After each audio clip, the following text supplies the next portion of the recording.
All right, today's the day of the install. It's December in Pennsylvania. Currently 32 degrees out. Time to get this installed on the lifted Tundra. Let me show you the parts. All right, unboxed is the Airlift Load Lifter 5000 Ultimate. This is for the Toyota Tundra. It's listed as the Tundra Ultimate. Part number 88299. Now, obviously, in the first picture, you saw the wireless one easy mount. That will be later in this video. But this is just unboxing the actual Airlift, the suspension bags. So it's pretty cold today. It's December in Pennsylvania, so it's a little over 30 degrees. So I'm going to assemble this inside the garage here. And then I'll be moving out to outside to put them on the actual Tundra. So, until we get outside. Alright, so I'm just doing the little basic assembly here, like I said, inside my garage. I mean, these things are pretty self-explanatory because you got two brackets that are identical. And they're like they're telling you here with the arrows. Right side, this is where your bolt should be there. Okay? One here, and if you look at the left is going to be the opposite. So you don't have to go run and take these things apart. But I did notice something that I'm sure anyone else that has installed these probably figured out. Because if you watch other YouTube videos, they're telling you to, you set these bolts in. Then they're telling you to put the 90 degree in. Now this one here, I just have the top plate on. It's not connected yet. I don't have the base under it. But this one here, it's not all together, but flip this over. And see, at this point, this is the part that I'm not sure why they would even suggest you do that, because you run the risk of breaking it. I didn't put the 90 degree elbow in yet because, well, I want to set these up, torque them down, and then once that's all torqued, I'm not understanding why then, at this point, you go ahead and put your 90 in. Because there would be no sense sticking that in now and then trying to turn it upside down and possibly run the risk of breaking it. So, just a little helpful knowledge. I did label mine left and right. This way I can see that they're different.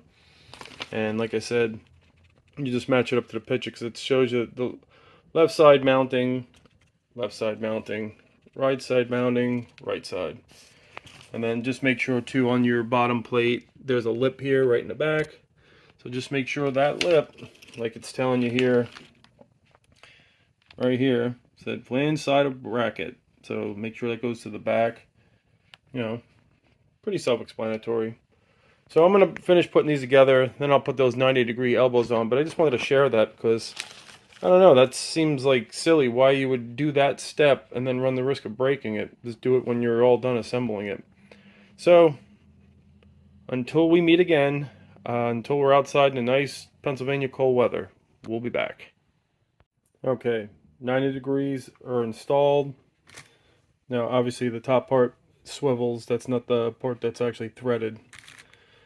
Essentially, I couldn't do this holding the camera and trying to put this in, but you finger tighten it, okay? The directions tell you to do it 1 1/2 turn. So I started here, I made a full revolution back to here to my 1, ended up here, and it gets pretty snug, pretty tight. So that's really all you gotta do with that 90. So let's get these outside, see what we can do here. All right, outside in the cold, even my neighbors are out here having fun doing their maintenance. All right, so I'm gonna be trimming this bump stop, whatever you want to call it, down to them U-bolts. I'm gonna do the other side. Obviously, can't hold the camera and run that saw at the same time, so I'll show you the after. Well, there you are. Use that nice little Diablo blade. Took them both down, and now they're cut. So now we'll squeeze the airbag in there. All right, squished in there. It's not tightened yet. It's just in place. You can see the nipple kind of comes up through that factory hole right there. So I'm just gonna go ahead and tighten it down. I got my hardware, so we're just gonna get this passenger side done, then the driver's side just still gotta put on there, and then we'll secure the U-bolts to the bottom.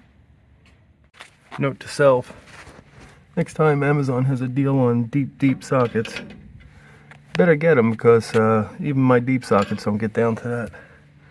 So luckily got a ratcheting 9/16, so I'll finish tightening those up, get it snug, and we'll have one airbag in.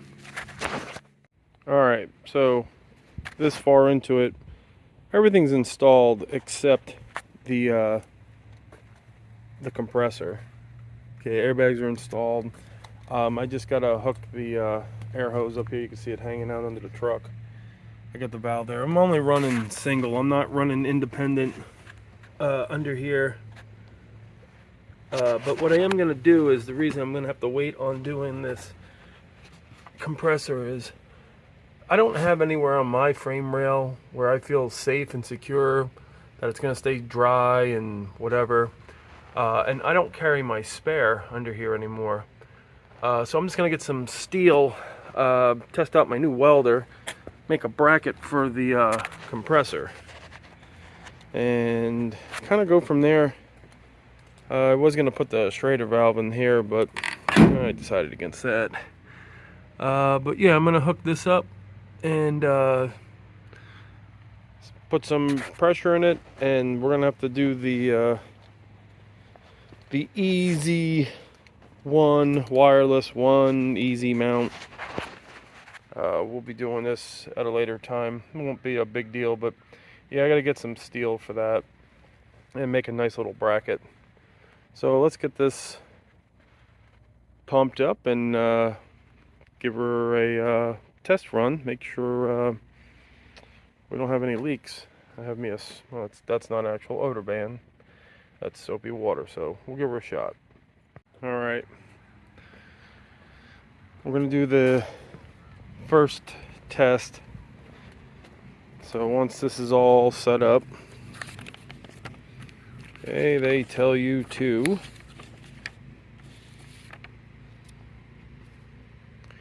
clearance test, leak test.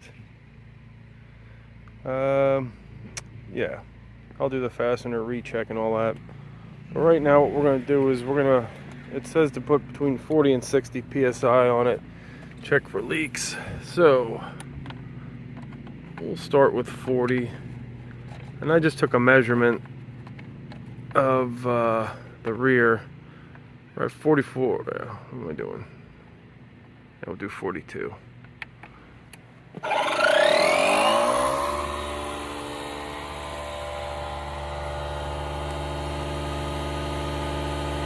Oh, they're lifting. Oh yeah.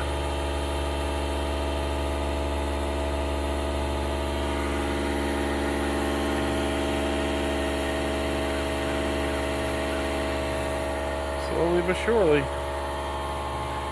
Now once I put the wireless one on here, I won't have to really worry about this. Let's see, this is saying there's, I think I put 42 psi on there. Yeah.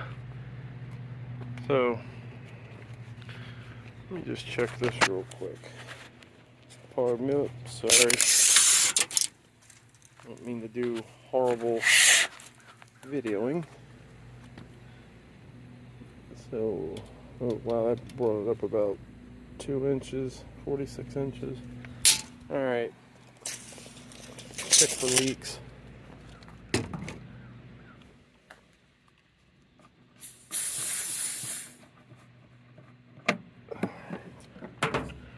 Oh, the fun part. And it's still 30 degrees out here. A little later in the day, I took a lunch break. Hooked up with a friend. No, I didn't. I didn't hook up with any friends. I've been doing this all day. I just been taking my time. Alright. Oh god, this thing's frozen. Okay. No leaks there. It's good.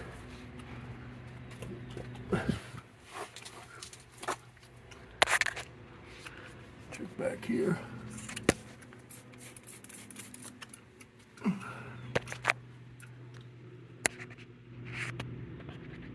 No bubbling. That's great. And this one's going to be a little rougher.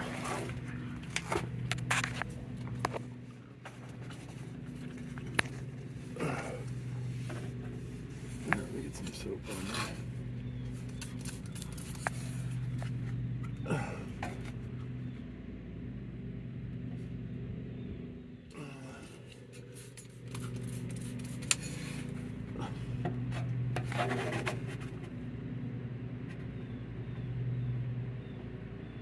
Nope. Well, I'm gonna call this a win.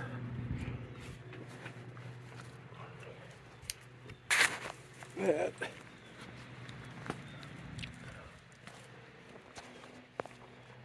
is what I call a win. So I'll get the wireless one hooked up. I gotta get some steel plate so I can mount it up in there. I'm gonna take this thing for a test drive and see how it rolls. Alright. Well, I just took it on a 50-mile journey. And I have 40 PSI in these bags.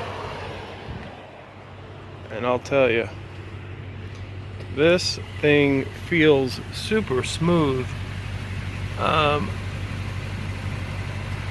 This has actually corrected another issue I was having, because I think my rear drive line, because everything was sagging, was causing like a vibration. That's gone. I don't know what people were saying about it's stiffer. My truck has not run this smooth since I've done the 6-inch rough country lift. I am actually about 2 inches higher, but the truck's actually level. So I don't know if I had a leveling issue or what, but man, this thing, this did the job. This Airlift, big thumbs up here. Yeah, this was flawless.